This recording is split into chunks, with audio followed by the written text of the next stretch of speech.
Ladies and gentlemen, welcome back to Gaming with me, Tony Mo. We're back here with some more Killer Instinct, but we need to discuss the new Killer Instinct patch before we go any further. Now, what you're going to notice right there is that I was disconnected from a match. I believe the other player actually quit. It was my third match with him, and then I was put in jail, as you can tell by my emblem being changed to these sort of jail bars with the red background. Yeah. The way the jail system is actually supposed to work, as I've mentioned before, is that once you get past a 15% disconnect rate in a minimum of 10 matches, you will then be put in jail for 24 hours. Well, the system is kind of broken. I then had to play this match in jail, assuming that Yo Edmund Burke here was actually a fellow, wrongfully accused player. And that, I guess not. No, he actually wasn't. He was in jail for a reason, and he may have just rage quit there. So it's something that Double Helix recognizes is an issue, and it needs to get sorted. They know it needs to get fixed. They understand that it's not balanced properly. Whatever magical, mystical coding algorithm is supposed to put people in jail isn't functioning properly. Not to mention, it's not actually deciding who quit properly. Because I know I'm not quitting these matches, and it must be the other person, and instead I'm being put in jail. And in fact, I have a feeling that we're both being put in jail. There's a lot of really big issues with it, and a lot of people are falsely in jail right now. In fact, there are more matches in jail than there are out of jail. The other side of it is that the new matchmaking system in Ranked attempts to match you up with people of your exact same rank, which I personally am not a fan of, because while currently I'm stuck down at rank 2 from attempting to learn Sablewolf and Spinal, I am not a rank 2 player. I can battle it out with the level 8s and 10s. I've been there before. It's a little bit upsetting to have to burn through a lot of these really slower matches. But hey, it is what it is, and my skill isn't 100% there with Spinal, so I'm going to learn from that in the future.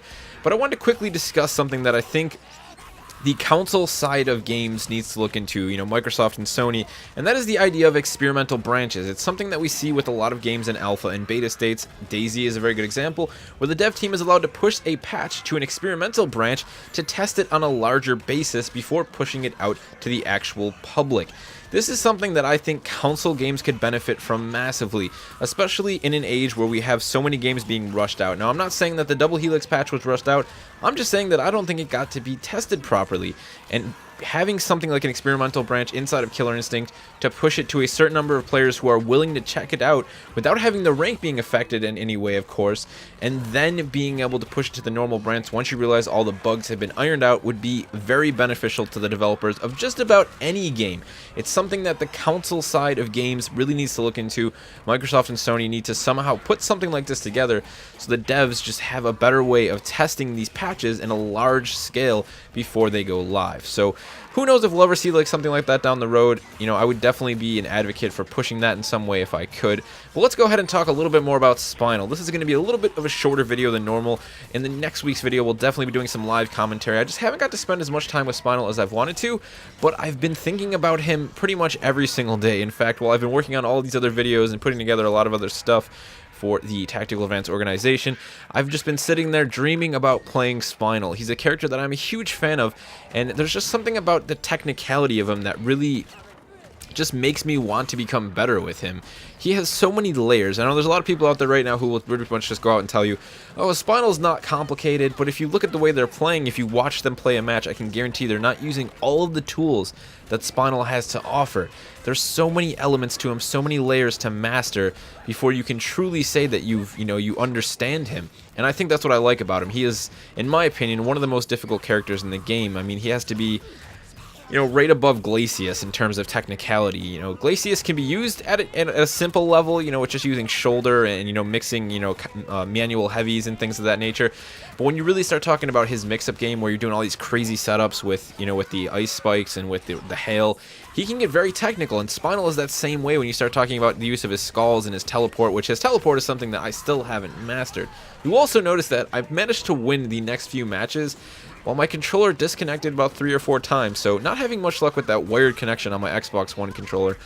Not much luck at all, but moving forward, I am going to be playing Spinal a lot. He really is the character that I think I'm just gonna stick with. I love just how well I seem to be able to juggle with him. I understand his sort of juggle, just the way his timing is. It just felt so natural to me for some reason. I don't think it's because it's easy.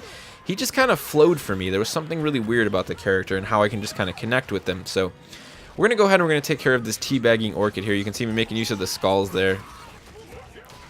And nice, lovely combo. One of the things that I've sort of developed in my recent arsenal of just general Killer Instinct tech is to really start to play with people's heads in terms of tricking them into trying to do combo breakers and then counter breaking that combo breaker to allow me to extend my damage tenfold.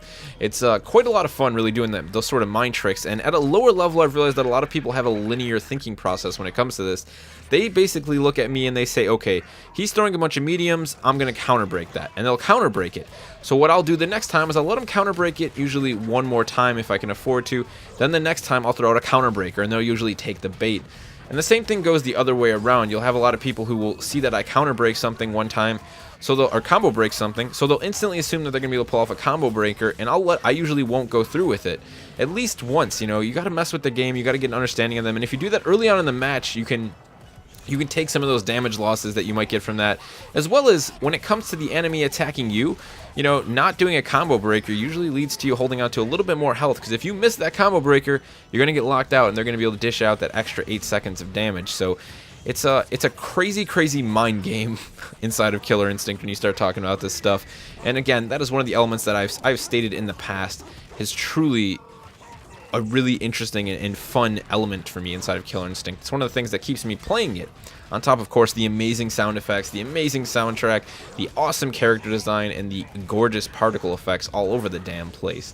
But next week, we'll be jumping back into Killer Instinct. We'll be doing some live commentaries with Spinal, and hell, maybe we'll even get some streaming going next week if I can find the time to do it. Things will be clearing up a little bit in my schedule in terms of all the content I'm working on. Well, maybe we'll be able to hop onto Twitch and get some live Spinal matches going, because that's something I would really like to do. But that's going to do it for this one, guys. I'll let you guys enjoy the rest of this Saberwolf versus Spinal match, and I will see you in the next one.